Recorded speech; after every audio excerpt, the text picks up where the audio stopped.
Hello, everybody. How are you doing? Please. Oh, I'm struggling a little bit with a virus, I have to tell you. Please say hello in the chat. Let me know what you think so far of the 2 days. What's been your sort of takeaways or ahas or any questions or that kind of stuff. I'd love to hear your feedback and your thoughts and all that kind of stuff. Oh, great. Super helpful. Was there anything that sort of surprised you or that you just never considered? I remember when I first got sober, like it was like all the time I would be finding out stuff and be like, oh my God, like, why did no one tell me this? Why did no one tell me about limiting beliefs? Why did nobody tell me about just all this codependency, all these things that I didn't know? It sort of blew my mind for like the first 5 years. The 15-minute a day thing. Yeah. Good new concepts, how to make sense. And we're going to talking about mindset today.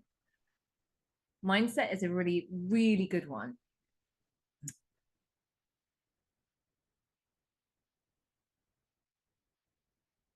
Hello from Cornwall. Thank you for doing this for free, Mrs. Valley. First class. Things you say make sense and starting to fall into place. But hi from the villages, Florida. Oh, hi, Kathleen. When I was emotionally insecure, alcohol's a symptom. Yeah, this is amazing. Okay, good.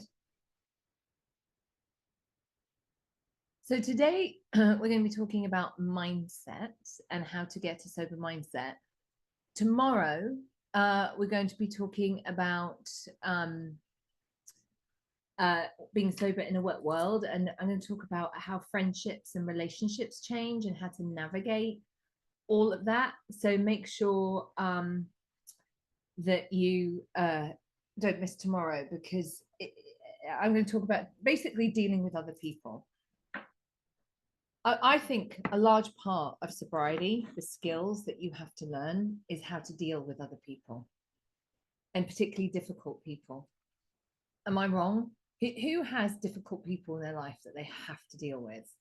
Usually family members or a colleague or a boss or something.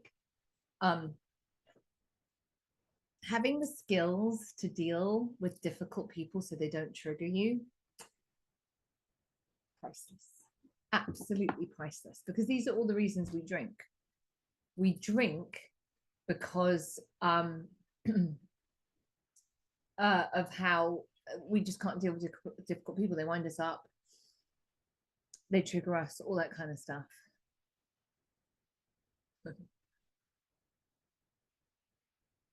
Yeah, resentments are huge. Being able to deal with resentments is absolutely huge.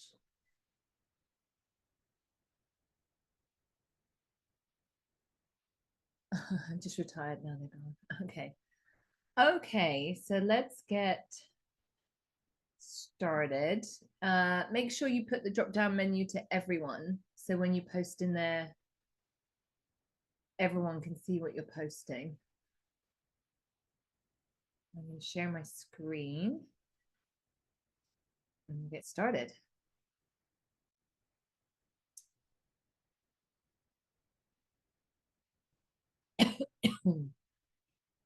Okay, can everybody see that? Put yes in the chat so I know. Yeah. Good. Okay.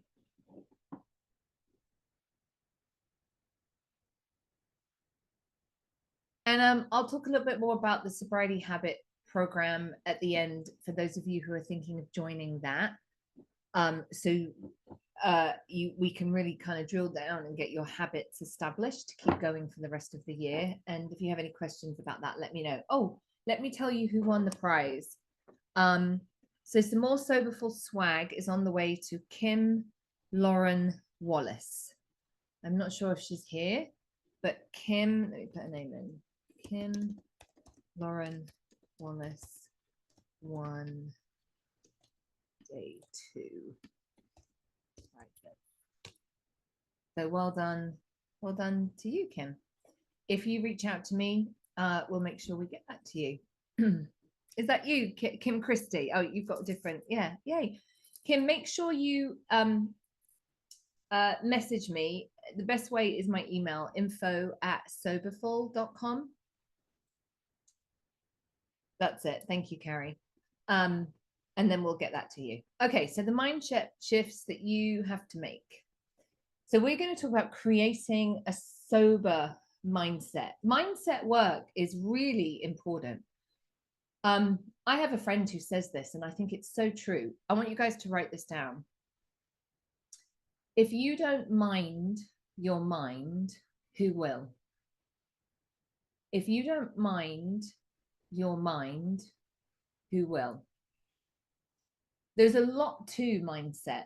You know, we get, and it's all about programming. And I'm going to I'm going to talk about how massive it is and how it affects every single part of our life, particularly sobriety. So a lot of this, you have to understand the reason that you failed at being sober is your mind has been working against you. One of the ways you train our brains is through the habits. We're going to retrain our brains. That's what we're going to start doing in the sobriety habit. We're going to retrain our brains because we can reprogram our subconscious mind. I'm going to explain how the conscious mind and the subconscious mind work because it's really important to understand that. What we get by changing our mindset, by creating new habits, what happens as a result of that is the shift in perception. That's all sobriety is, and I cannot overstate how important that is. You cannot stay sober if you still think alcohol is the best way to have fun and you're missing out. You can't stay sober. You won't. Because that's a horrible way to live if you feel that way. It's not true. It's just our perception of it. Does everybody understand what I mean by perception?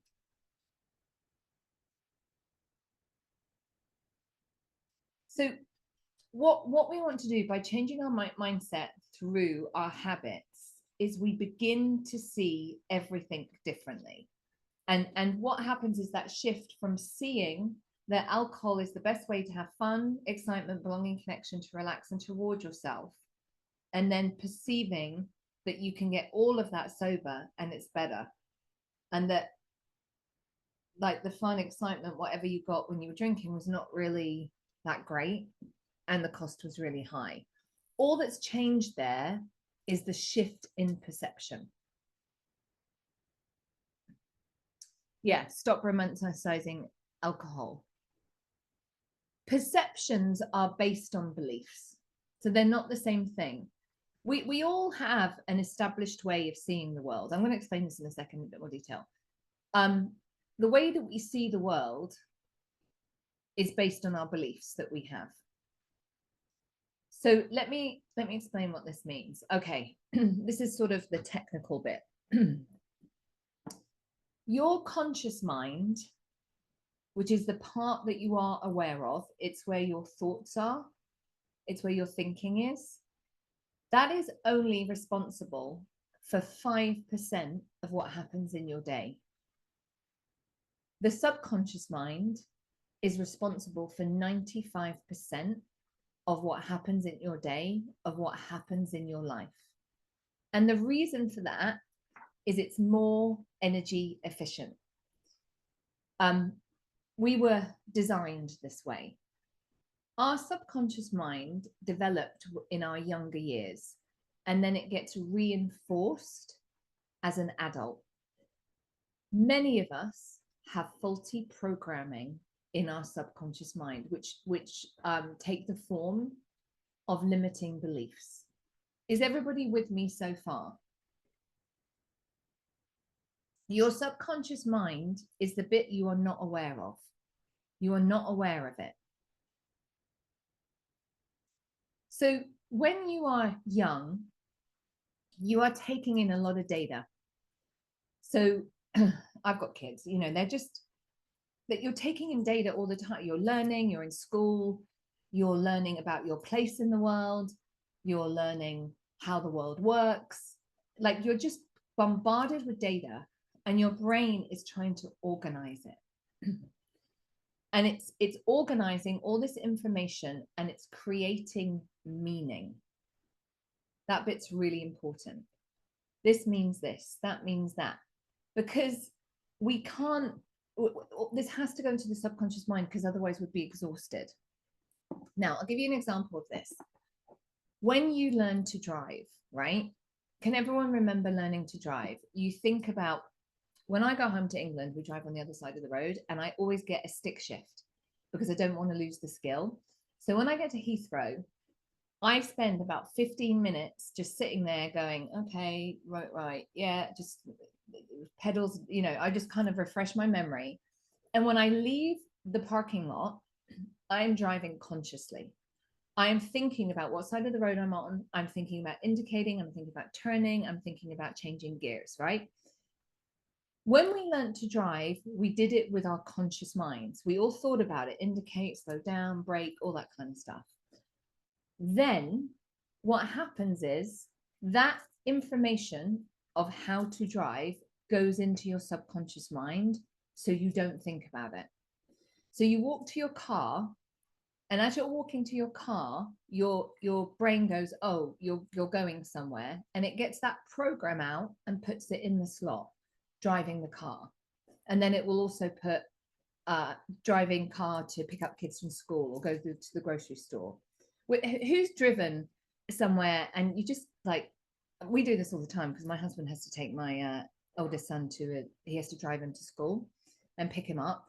So whenever we seem to go anywhere, my husband always takes that route because he's so used to taking that route. And then we'll start going up that road. I'll go, honey, we're going to there. I'll go, oh God, yeah. Because that program is running in his brain. He walks to the car because he drives there and back in the morning, there and back in the afternoon. He goes to the car, his brain goes driving, put that program in the subconscious mind, and it kind of just assumes that he's going to be driving to my son's school, and he puts that program in even when we're not driving to my son's school, we're going somewhere else because he's so used to that programming running. Is that clear to everybody?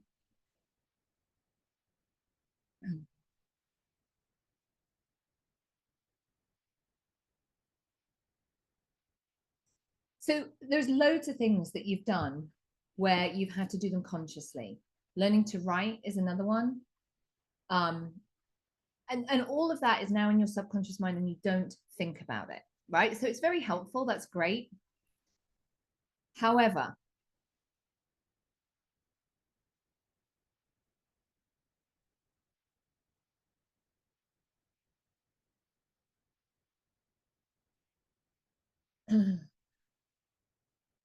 we have a lot of programming that is really faulty. Now I'm going to give you an example of this. I had a client, very high powered lawyer, very very accomplished, very badass, woman in her 40s, worked in a large law firm. I mean, if you were ever needed legal help, she would be the one that you'd want. She really knew her stuff. She grew up in a house where her dad used to shout a lot and would sometimes get violent. And she was always felt like she was on eggshells, like when he came home, to like what kind of mood he was in. Like, was he in a good mood and she could relax a bit and it would be okay, or was he going to get triggered? I think he was bipolar, and it would get angry and scary. So this would happen to her as a child. So fast forward 30 years, she is a very smart, very credentialed, very experienced, very accomplished grown up. But when she was in her office, she had there was another lawyer, a man who used to shout when things got stressful in a way that always reminded her of her dad. And what would happen is her subconscious mind would go, man shouting, and it would put that program in the slot, and she would have the same reaction when she was 45 that she did when she was 11, because her subconscious mind, what our subconscious mind does is it says, this thing happening now is just like this thing that happened a long time ago. So this is how you react to it. So our reactions, this is the important bit, our reactions today are programmed from events in the past. How you respond to people is because of programming that happened decades in the past. Is this making sense?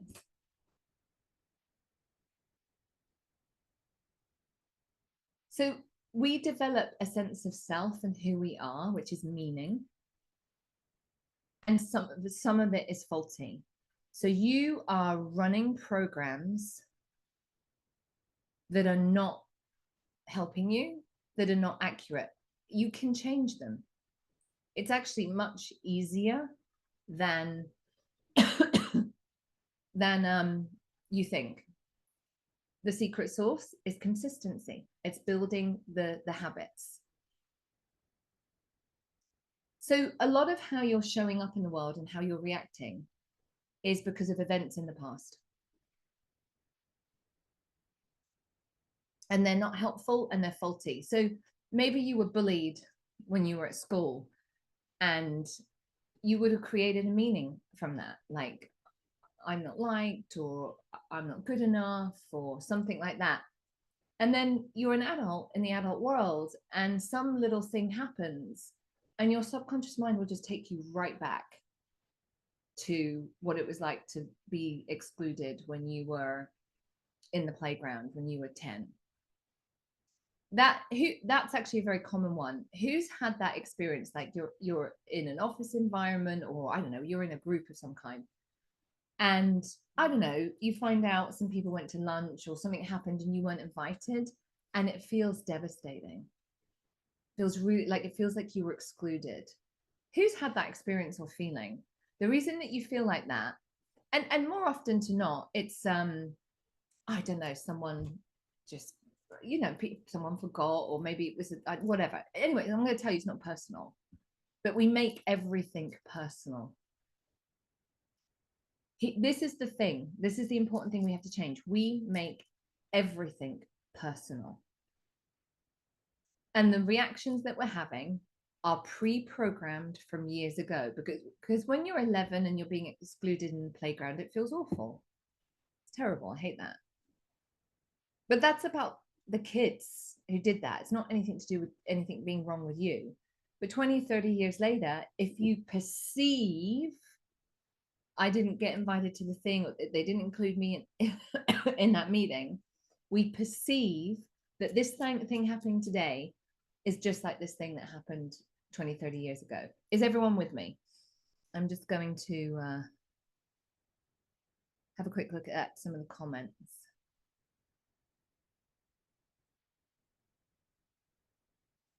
One of the key things that we have to change is taking things personally. Taking things personally, that's a perception. Nothing is about you. I'm just going to tell you here and now, nothing is about you. What other people say and what other people do and how they act has nothing to do with you. But we interpret the world personally.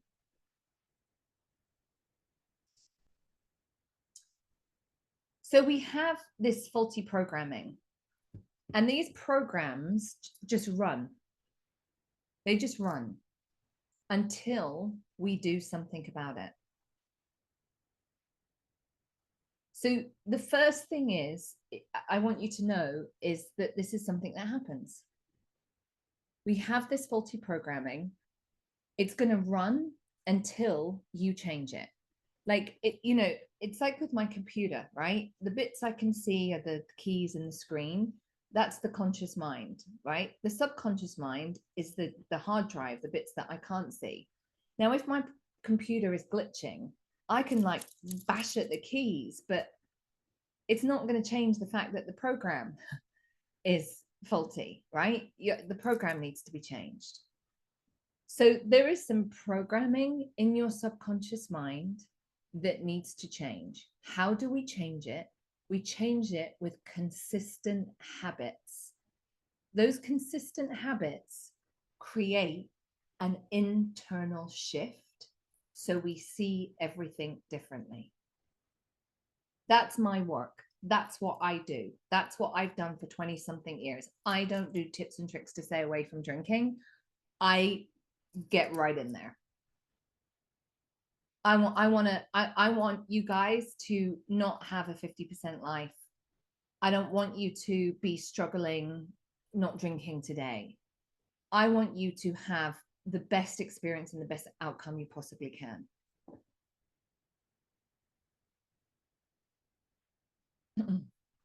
So we form a belief system based on early experiences. Those beliefs get stored in your subconscious mind, and those beliefs are running the show. They are, you think that you're running the show, you're not. And this is what I mean by that. I love that expression, that phrase. If you don't mind your mind, who will? A lot of the stuff that you have absorbed, a lot of the beliefs that you have were given to you, and you didn't question them, and you just absorbed them. Now is the time to do some self-reflection and some deep diving into why am I the way I am. I'm going to tell you, as a psychotherapist, when I was a psychotherapist, the only thing you're interested in as a therapist, not interested in what you say. I mean, I'm kidding, but sort of. What I'm most interested in is your patterns. Everyone has a pattern of behavior.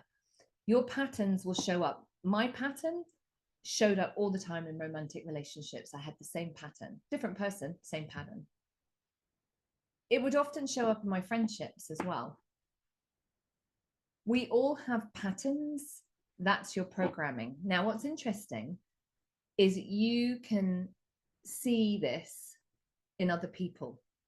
You can see people's programming. So people that you know very well, think of someone you know very well, that if you say X, they're going to say Y. You just know how they're going to react. Do you all have someone that you can think of? So for me, it's my mother. One of my mother's things is, God love her, is she's scared of electricity. Electricity is dangerous in her mind.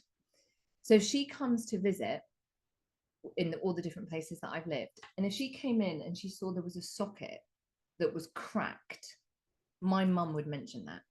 She would see that socket and she'd go, you need to get that fixed. Like that could be dangerous. Like the kids, it's cracked. I 100% know she's going to say that because that's her pattern and that's her programming. I don't know where it comes from, but she just so you can see this in other people. That's their subconscious programming. They will have a very prescribed reaction, very predictable to different things that are going on. So do you. I'm only saying this about other people because it's easy to see it in other people. It's not just judge them. I just want you to know you have it as well. I have it. We all, and we can't see it very well. It's hard for us to see that in ourselves, which is why we do consistent habits. Write this down.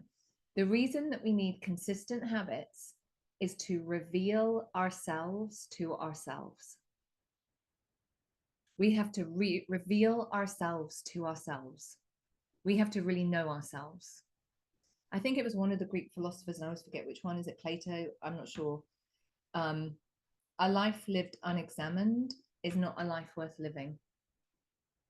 It's about knowing ourselves, why we are the way we are, and changing what we can. It's not, I'm going to tell you, it's not about having a personality transplant. It's just about getting more in balance. We are just out of balance in a lot of areas. So in our subconscious mind, that's where our belief system lives. And we have lots of beliefs, and some of them are limiting and irrational.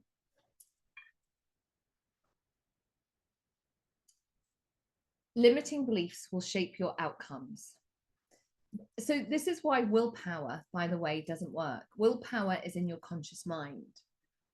Your subconscious mind is 95%. It's just so much more powerful than that 5% in your conscious mind.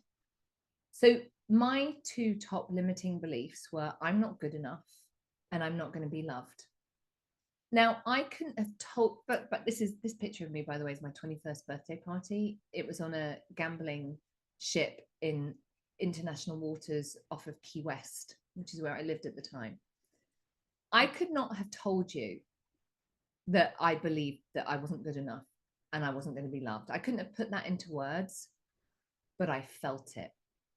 I felt it every day. And it scared me.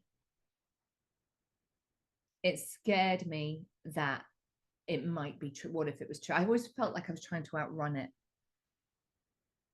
And those beliefs shaped all of my outcomes. Because what do you think you get in life if you believe that? If you believe you're not good enough, what do you think you're going to get? I want to tell you, this is so common. I do this work in a lot of my groups around limiting beliefs. The feeling of not being good enough is unbelievably common. We are unbelievably unoriginal. We are very common garden. And what happened, the reason for that is we had some experiences when we were young growing up. And this is the conclusion that we came to. My dad left the family when I was 5. I was bullied a little bit. My mum had mental health issues. And I just thought all of that added up to me not being good enough. None of that's true.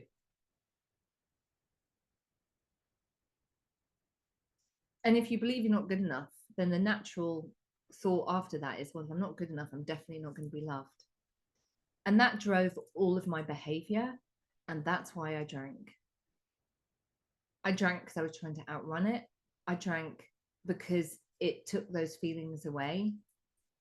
Alcohol becomes the solution to this faulty program and this limiting beliefs. And we keep getting stuck in blaming the world, blaming it's not fair, you know, my husband, my boss, my this, my that. It's not what's outside of you, it's what's inside of you, and you can change it.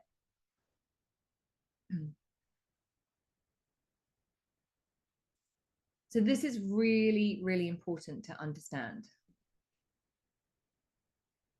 So this is why we drink. We are often recreating emotional responses to current situations that lead to our drinking.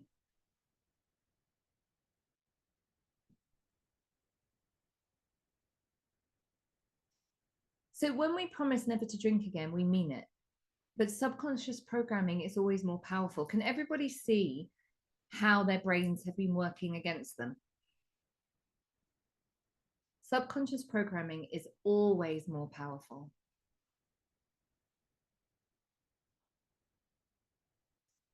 Changing our subconscious thoughts, the key is consistency. I'm going to say that over and over again. It's the habit building. It's the consistency that's the most important bit. Now, I want to tell you, I believe that I wasn't good enough and I wasn't going to be loved like I believe the sun will set tonight. It was a fact. And the reason it was a fact is I had lots of evidence to prove that it was true. And a lot of the evidence was from my train wreck of romantic relationships, but lots of other things as well. Like my just life didn't work out very well. And it becomes a self-fulfilling prophecy. Now, I haven't believed that for over 20 years. That just seems laughable to me. Now, we don't switch from believing I'm not good enough, I'm not going to be loved, to, well, I'm just the most amazing, fabulous person in the whole universe. It's not that. What happened is I just realized one day I was all right. I just realized that I was a absolutely imperfect, messy human being who was absolutely lovable, and that it was okay to be a messy, imperfect human being trying to figure things out, and that who Veronica was just all right, was good enough. I didn't need to be perfect. Didn't need to be all of these things. I just needed to be who I am. And it's a tremendous relief to be in that place. And I know that I'm lovable. Not everybody loves me. Not everyone likes me. I'm not everyone's cup of tea, by the way.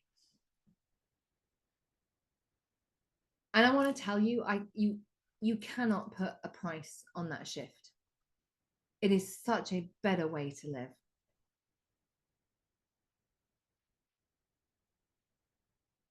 And everything changes because your beliefs will become, you get what you believe. You get what you believe about yourself. And again, you can see this in other people. Look at other people's patterns and what outcomes they get. And the reason to do that is so that we can, you do the same thing. You do your own version of that. Making sense to everybody? Is this interesting? I'll read a few comments.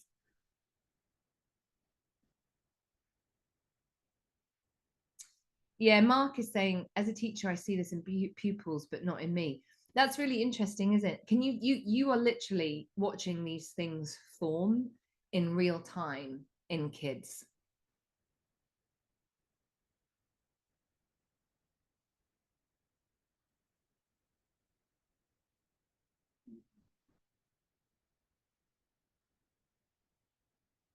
Yeah, Mark, I firmly believe I'm not good enough. Mark, it's not true.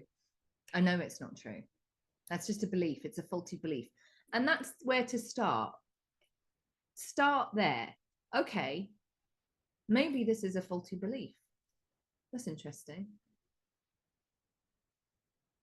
Oh my God, Susan, I'm so sorry. My father told me I would amount to nothing and not good enough, and I seek love and acceptance. My father does not accept me. I mean, what our parents say to us is really, really powerful. And having a parent, so Susan, I'm going to tell you what's happening there. What your father said to a child is a reflection of his inner state and nothing to do with you. But as a child, of course, you're going to believe it. So I want you to start with, like, maybe my father wasn't very well and he said things that were just a manifestation of how emotionally unwell he was.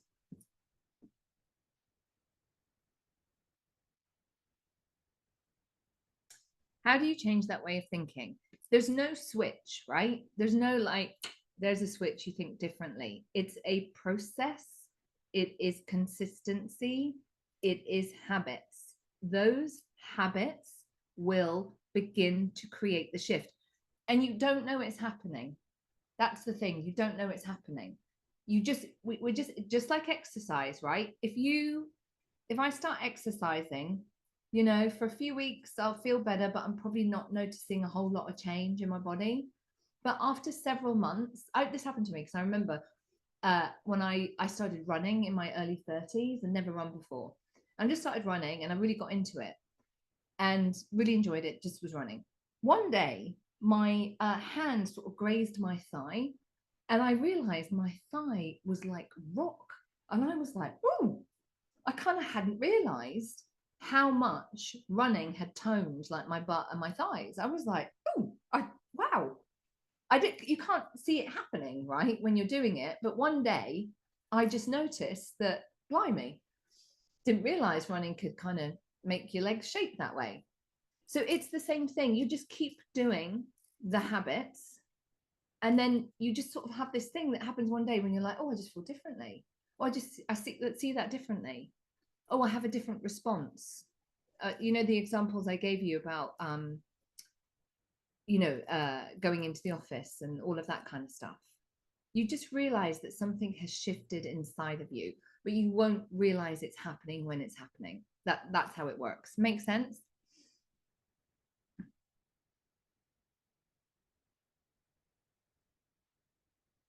Lindsay, this is groundbreaking reality for me. How do you break the cycle, though? I've told you, consistently doing. I mean, I've taught you a lot here. A lot of it we do in the sobriety habit program after over 8 weeks. We consistently do things that are going to change the programming in your subconscious mind. It's very much like pieces of a jigsaw puzzle, right? The mindset, the habits, the programming, the behavior, the drinking. We just kind of got to put the jigsaw puzzle together in a different way. No, I don't know. You don't keep telling yourself that you're a decent person because that doesn't work because your ego will resist that. So if I keep saying, you know what, I'm going to love myself and I'm a decent person, that voice in my head's going to go, yeah, right. Don't say ridiculous. You like totally messed up last week, right? That the ego voice, that ego voice, that the one that keeps telling us we can just have a drink because it wants to keep us safe. What the ego voice does is it repeats our limiting beliefs to us. So we need to navigate around the ego without it even noticing, and that is consistent habits.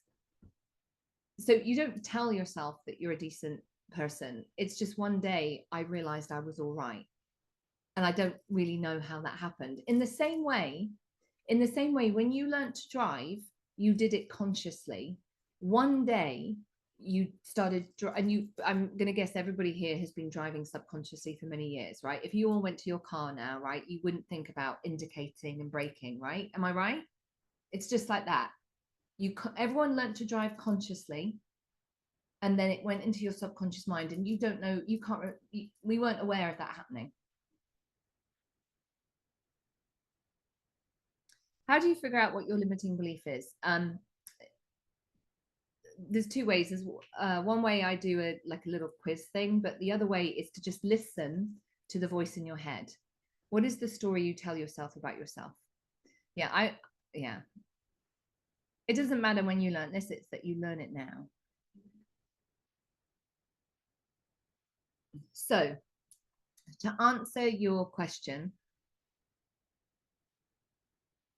be aware of the story that you tell yourself about yourself, because we get stuck in our stories. And you all have a very familiar story. Common ones are, it's not fair. Things never work out for me. I'm not good enough. Blame stories. It's not our fault. If that hadn't happened, if this hadn't happened, it would all be fine. Alcohol's the best way to have fun, is a story. And this one was given to us.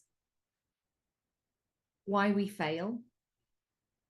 These are all stories. So one of the most important questions, this is an intervention you can do on yourself, is what is the story I'm telling myself about this? What is the story I'm telling myself about this? Whatever the situation is. Is it true?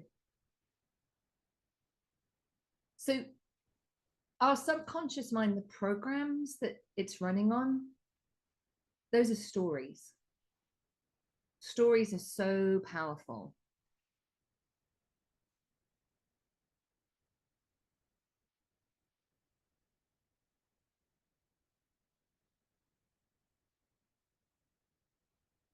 Oh, Molly, I'm so sorry. That is a awful thing that you went through. And at 13, I don't know how you would have dealt with that differently. But you don't have to respond that way anymore.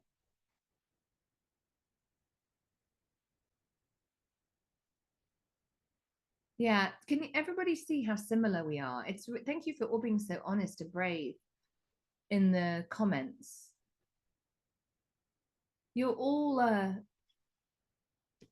you're all we're all this very similar. So mindset work, first of all, you have to have this information that I've just given you, right? Is this new information for a lot of you? Like when I first learned it, I was like, blimey, I wish someone had told me this when I was 16. So first of all, know what's happening and know what you need to do to change. Start working on your language. Getting sober isn't hard, but it does require effort. Don't leave the back door open. I'm not drinking right now. Identify as someone who doesn't drink. We're moving from a fixed to growth mindset. A lot of us have been stuck in a fixed mindset. Fixed mindset, I'll fail, it's too hard, I can't do this, I should. Those are all like dead ends. I mean, where do you go with that? I'll fail. There's nowhere to go with that. Changing our language into a growth mindset. I'm learning what needs to change, consistent effort. I don't have to do this alone. The growth language and growth mindset is like open and possible. And it just feels better. I'll fail. It's too hard. I can't do this. That doesn't feel good. We're not lying to ourselves, and we should never be Pollyanna. But changing your language is one of the things that we can do that.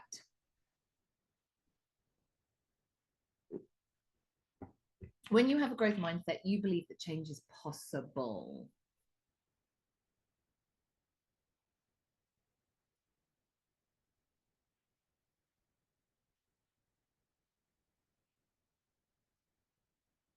Perception is everything, because inevitably what happens is how we see everything just changes. So nothing changes. All that changes is how you see it. And that's how FOMO turns to JOMO. The fear of missing out changes to the joy of missing out. I can't tell you how many times I felt like that. I can't tell you how many times I have seen people drinking or hungover and be so grateful that's not me. So grateful that I know I don't have to drink to relax, to have fun, to connect with people. A sober mindset is a shift in perception. And we get a sober mindset by creating daily habits. And again, you won't notice this happening, but one day you will realize it has happened. You can't see it happening when it's happening. And that's about what we talked about yesterday with the critical threshold. Just because you can't see that the ice cube is melting, that's because it's at 30 degrees. It's not going to melt at 30 degrees. You have to keep going until you reach the critical threshold. Makes sense to everyone?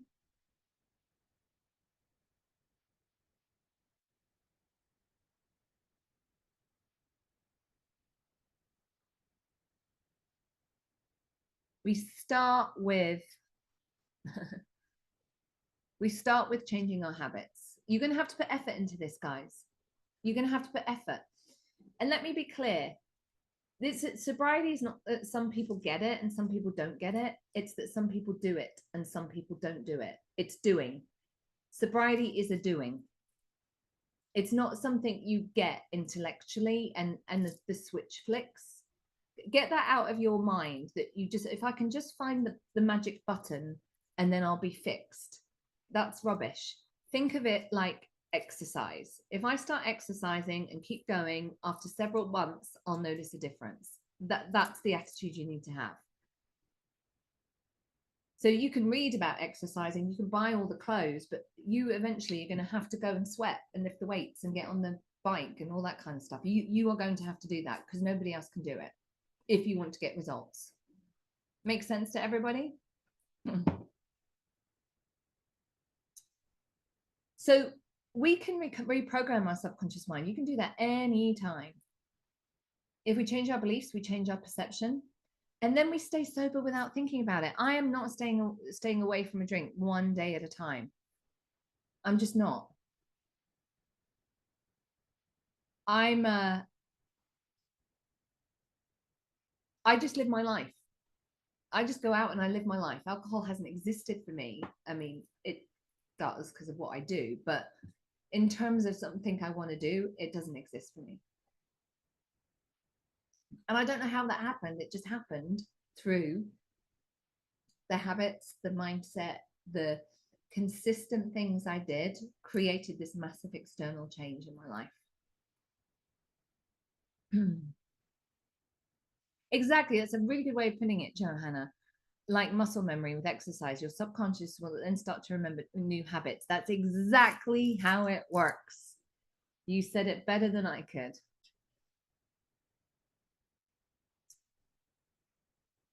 That's what happens. Who would like that to happen?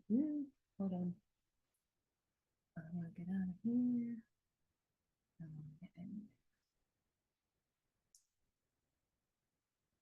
Thank you. I'm glad you like my glasses. I'm going to wrap it up in a minute, but this is my invitation to join the sobriety habit, because this is what we're going to focus on. We do a lot.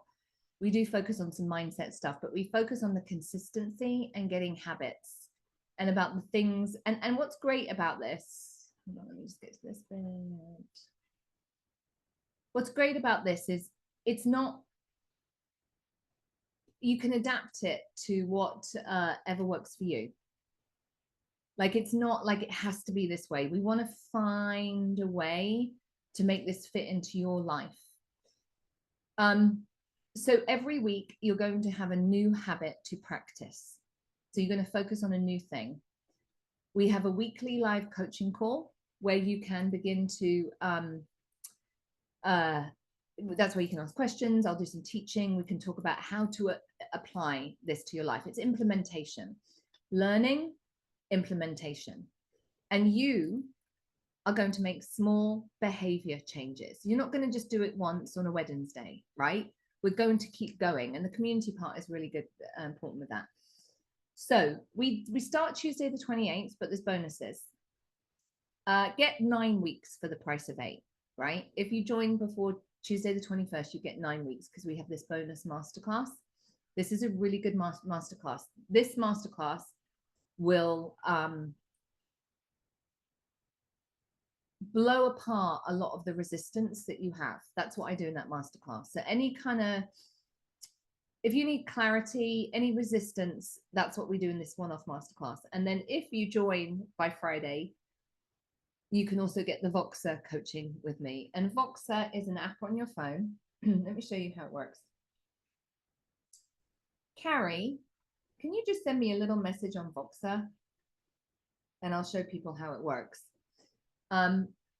These are 8 habits in 8 weeks. So this is what we do. We focus on how to put weight on the sober end, what 1% made changes that you need to make, mindset stuff, all of this, empowering habits, the stuff that you're going to do like beyond the 8 weeks. Okay, so let me just show you the Voxer thing. So Carrie has just left me a little message. Hello. Little voice message. And then I'm going to press a button and go, hey, Carrie, this is what I think you should do about the event that you want to go to at the weekend where there's drinking, but you want to be there, blah, blah, blah, blah, blah, blah, blah. So I'll just leave this whole message for her and then she can listen to it. And that's the bonus that you get if you join before Friday. You get this personalized coaching with me. Any questions or thoughts or anything about anything that we've done today? Carrie, can you put the link for the sobriety habit in?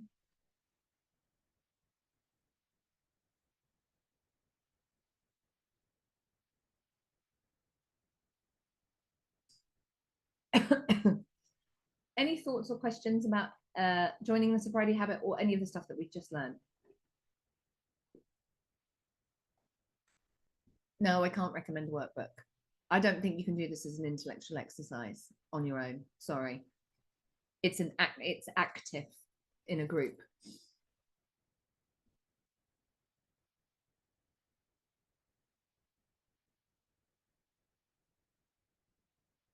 I'm in. What's the cost? It's all, if you click on the thing, it's 997 or it's 3 payments of 399. There's okay, Elizabeth, why so short? It is the sobriety habit is kind of like a foundation, and there is an option for a long-term alumni group after that, but you kind of need to do this bit first. So I don't, some people get to, like, if I say, oh, it's 12 months, people are like, oh, I can't commit to 12 months. So I do it in segments. So do the sobriety habit, and then there's an alumni option after that. And the alumni option, I want to tell you, is really freaking good because it's open. It doesn't end. The alumni option doesn't end. You join, that's it. You're in for life. US dollars, yes. Yeah, have a look.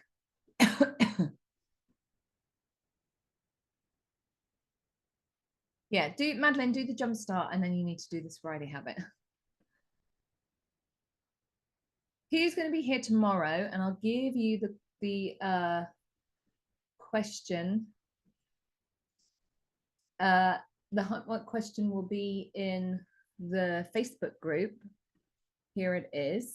What beliefs do you have about alcohol? Do you have?